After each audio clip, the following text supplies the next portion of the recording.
Bismillahirrahmanirrahim. Assalamualaikum warahmatullahi wabarakatuh. Innal hamdalillah wassalatu wassalamu ala Rasulillah Sayyidina Muhammad ibn Abdullah wa ala alihi wa sahbihi wa man tabi'a hudah. Subhanaka la ilma lana illa ma 'allamtana innaka antal alimul hakim. Ma'asyiral muslimin rahimakumullah. Tema tausiah malam hari ini adalah urgensi sikap empati dalam meningkatkan kualitas takwa. Kita mengetahui bahwa saum atau puasa itu atau bahkan seluruh ibadah selalu memiliki nilai intrinsik dan ada nilai yang ekstrinsik. Nilai intrinsik itu adalah ibadah yang kita lakukan sesuai dengan syarat rukunnya dan insya Allah berpahala di sisi Allah. Namun ada nilai ekstrinsik, nilai yang melekat atau yang mengikut pada ibadah itu. Salah satu di antara nilai ekstrinsik saum itu adalah empati. Selain tentu kejujuran, kedisiplinan, berpikir positif atau positive thinking dan seterusnya. Apa empati itu? Empati itu adalah kemampuan kita merasakan apa yang dirasakan oleh orang lain. Pada saat mereka bahagia, suka, kita ikut merasakan kebahagiaan itu. Pada saat mereka merasakan kesedihan, penderitaan, kita merasakan kesedihan itu. Bahkan seolah-olah kita yang terkena musibah tersebut. Itu namanya empati. Bukankah saum mengajarkan kita untuk senantiasa merasakan bagaimana perasaan orang-orang saudara-saudara kita yang kurang beruntung, yang boleh jadi tidak bisa makan, kekurangan air. Kalau di Indonesia mungkin tidak begitu terasa, tetapi bayangkan hadirin yang mulia, saudara-saudara kita yang berada di pojok Afrika sana, yang tetesan-tetesan air itu mereka perebutkan. Kita merasakan bagaimana perasaan orang yang tidak makan dan minum selama 1 bulan. Itu sebabnya hadirin yang mulia, zakat fitri itu atau zakat fitrah dalam bahasa Indonesia satu paket dengan puasa. Pahala puasa tidak sempurna sebelum kita menunaikan zakat fitrah sebagai simbol kita berempati kepada saudara-saudara kita yang kurang beruntung, fakir miskin. Di dalam satu hadis disebutkan bahwa zakatul fitri atau zakat fitri itu menjadi penyuci, pembersih, tuhratal lis-shaim, pembersih bagi orang-orang yang saum, wa tu'matan lil masakin, dari sisi lain memberikan makan kepada fakir miskin. Sehingga tadi dikatakan tidak sempurna pahala saum yang kita lakukan sebelum kita berempati dengan mengeluarkan zakatul fitri itu. Zakat fitri itu adalah sangat simbolis, bukan berarti bahwa kita hanya mengeluarkan 2,7 kg atau 3,5 liter. itu adalah minimumnya. Kalau ada orang hanya mengeluarkan zakat minimalnya saja, itu kalau kata Umma Irama terlalu. Kita makan berapa kuintal dalam setahun itu? Lalu hanya sekedar mengeluarkan yang minimum saja, banyak orang yang tidak peduli. Oleh sebab itu hadirin yang mulia, kalau ingin saumnya sempurna, maka mari kita berempati kepada saudara-saudara kita yang kurang beruntung dalam kehidupannya. Empati itu tidak datang begitu saja, mesti dibangun dan mesti selalu diperbarui. Ada tahapan-tahapannya. Ada empati yang sangat dasar dan ada empati yang tingkat tinggi. Mari kita lihat hadirin yang mulia berdasarkan Al-Quran dan Sunnatul Rasul. Kalau kita perhatikan, kita cermati surah Al-Hujurat yang menyatakan bahwa manusia itu diciptakan bersuku-suku, berbangsa-bangsa, bersuku-suku. Untuk apa? Lita'arafu, agar saling mengenal. Perkenalan itu hanyalah permulaan dan bukan hanya sekedar mengenal nama tok. Ini ada saudara kita misalnya baru pindah menjadi tetangga kita, bukan hanya sekedar mengenal namanya. Kita harus mengenal pekerjaannya apa, berapa tanggungannya, dan sebagainya. Yang di dalam hati mungkin ada sesuatu di kemudian hari saya bisa bantu mereka. Jadi lita'arafu itu tidak berarti hanya mengenal namanya saja, tapi mengenal tentang kehidupannya, mengenal tentang lika-liku yang boleh jadi ada yang bisa kita share, ada yang bisa kita bantu pada suatu saat. Itu basicnya. Nanti setelah tahapan lita'arafu naik yang kedua, at-ta'awun. Jadi at-ta'aruf, lalu ada ta'awun, wa ta'awanu 'alal birri wat taqwa wa la ta'awanu 'alal itsmi wal 'udwan. Hendaklah senantiasa tolong menolong dalam kebaikan dan ketakwaan. Jadi ketika saudara kita atau siapa saja, tetangga dan seterusnya tadi mengalami masalah, orang yang memiliki sikap empati yang telah dilatihkan oleh Ramadan, maka dia akan ringan tangan untuk membantu. Kalau dia tidak bisa membantu secara materi, bisa dengan tenaga. Tidak bisa dengan tenaga, bahkan doa pun juga menjadi harapan jika seandainya tidak ada yang kita mampu selain doa. Nanti meningkat pada tahap ketiga setelah at-ta'awun, ada namanya at-takaful. At-takaful itu adalah empati, sudah merupakan implementasi, sudah mulai tahapan ketiga ini. At-takaful itu apa? Saling menjamin. Di dalam Al-Quran itu ada kata-kata ayyuhum yakfulu Maryam. Maryam ini kan tinggal di Baitul Maqdis. Para pemuka-pemuka agama di sana pada waktu itu berembuk, siapa yang akan menanggung Maryam.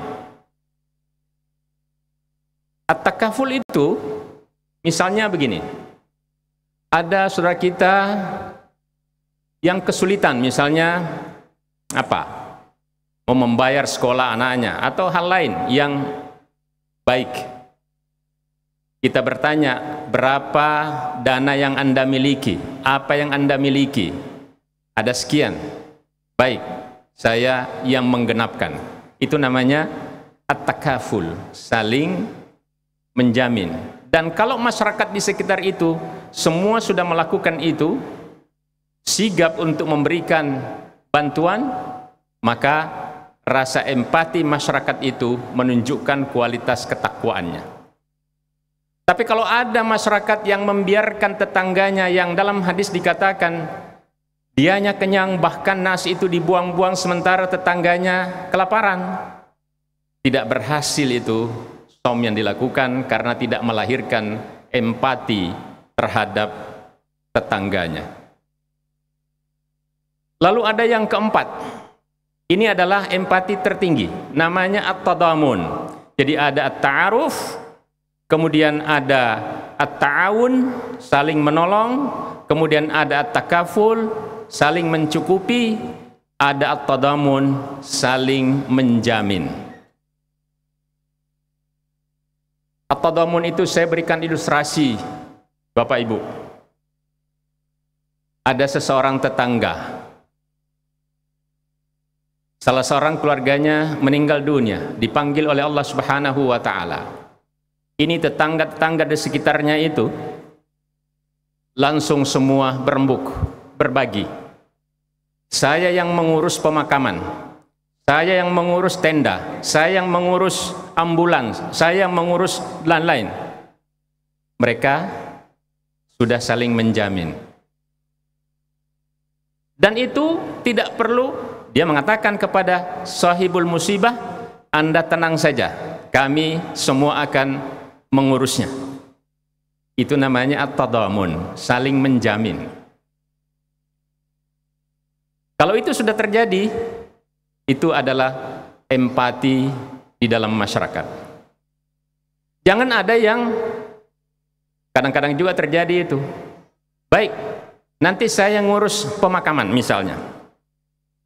Sudah? Begitu sudah ditunggu, masih ada di tempat itu. Loh, kan Anda tadi sanggup untuk mengurus pemakaman, kenapa belum berangkat? Dia bilang, cepet dulu dong. Ah, ini Pak Ogah begitu. Itu bukan itu. Karena kalau menjamin itu, dia siap untuk mengeluarkan apa yang dia miliki untuk saudaranya yang kena musibah itu.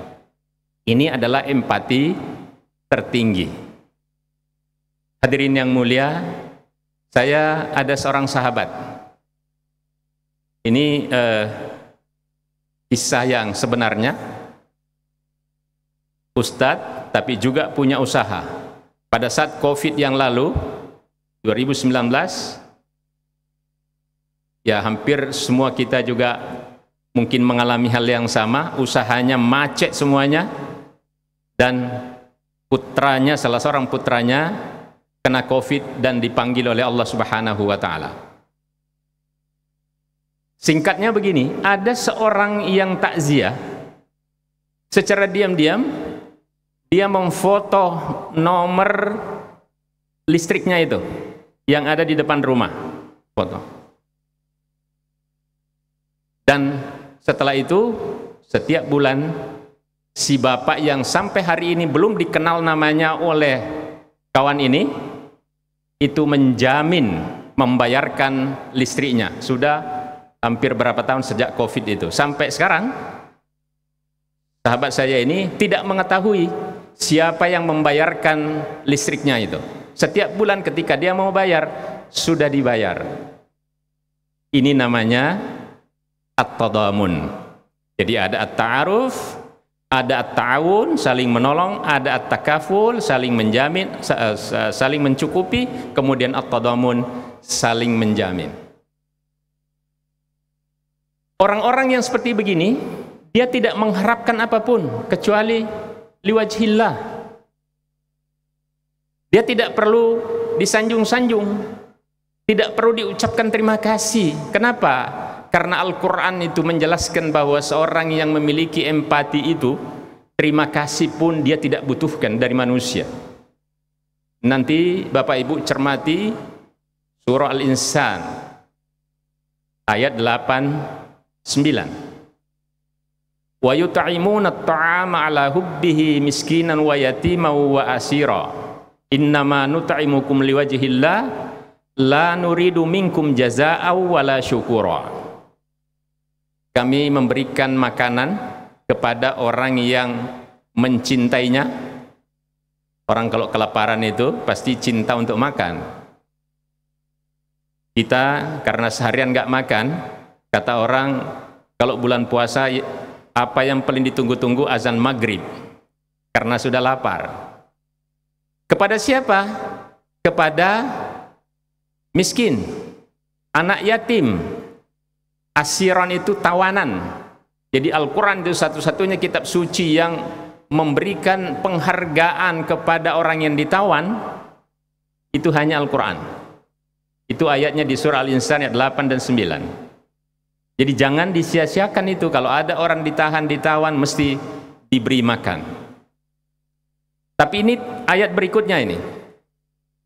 Innama nut'imukum liwajhillah. Saya melakukan itu, memberi makan itu sama sekali karena mengharapkan ridha Allah, bukan dari manusia. Bahkan dikatakan la nuridu minkum jazaan wala syukura. Kami tidak mengharapkan balasan dari orang yang diberi, bahkan terima kasih sekalipun. Jadi kalau ada orang bilang begini, Pak, dulu itu si A itu waktu masih kere, sayalah yang menolongnya. Sekarang terima kasih pun dia tidak. Itu belum empati itu. Selain rusak pahalanya, dia bukan termasuk yang berempati. Karena ayatnya mengatakan orang yang berempati itu, orang yang berbuat baik itu, dia tidak mengharapkan pahala dari orang itu, dia tidak ingin balik. Jadi kalau ada orang memberi dengan harapan, nanti kalau kamu sudah jadi orang, misalnya ngasih beasiswa, jangan lupa ya. Itu bertentangan dengan surah Al-Insan tadi itu. Jangan mengharapkan dari orang itu. Kalau orang mengharapkan dari orang yang diberi, siap untuk kecewa. Tapi kalau mengharap kepada Allah, pasti. Karena ada jaminannya dalam Al-Quran. Apapun yang Anda infakkan, fahuwa yukhlifu. Pasti digantikan. Terima kasih pun tidak. Nah oleh karena itu bahasa kita berempati itu tidak mengharapkan apapun kecuali ridha Allah. Itu tingkat ikhlas tingkat tinggi.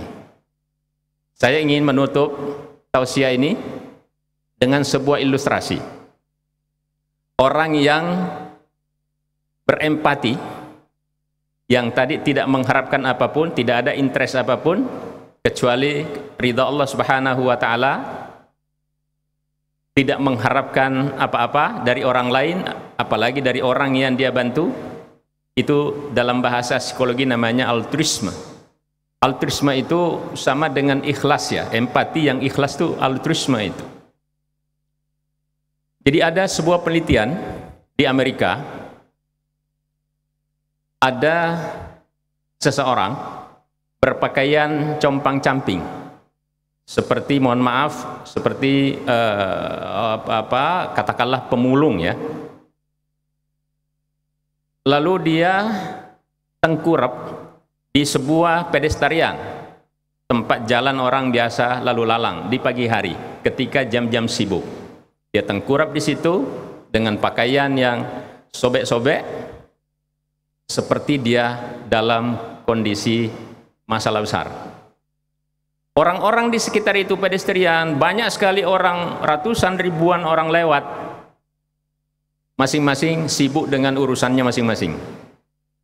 Ada salah seorang anak kecil, ini penelitiannya Bapak Ibu, ada seorang anak kecil yang menghampiri, dia punya sifat empati. Dia menghampiri orang itu, dia mengatakan, "Sir, Tuan, kelihatannya Anda dalam keadaan masalah. Ada yang saya bisa bantu?" Dengan ikhlas dia. Si bapak tadi itu yang berpakaian compang-camping, dia mendongakkan kepalanya. Dia bilang apa?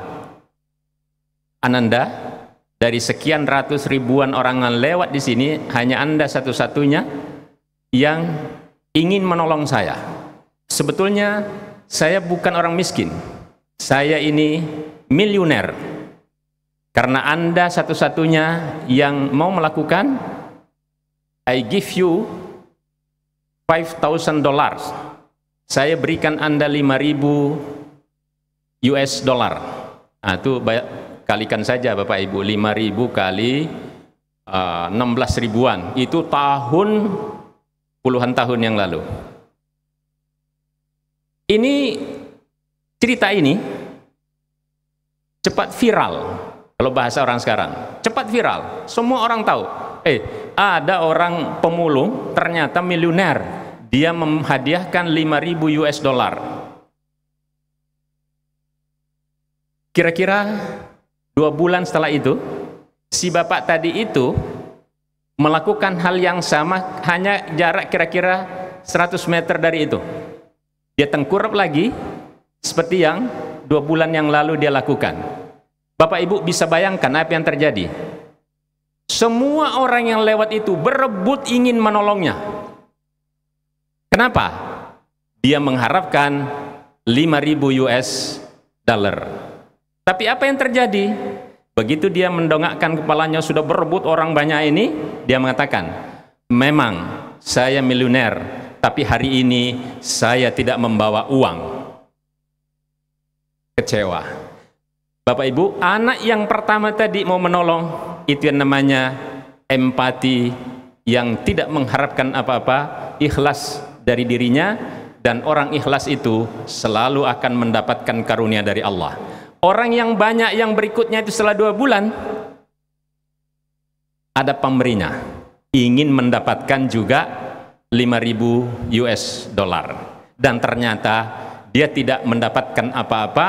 Dan di dalam Al-Quran itu dikatakan, orang yang melakukan sesuatu perbuatan itu dengan riya sama dengan debu tanah berada di atas batu licin yang miring, ditimpa hujan deras, maka tidak ada yang tinggal. Terima kasih. Wal afu minkum. Wassalamualaikum warahmatullahi wabarakatuh.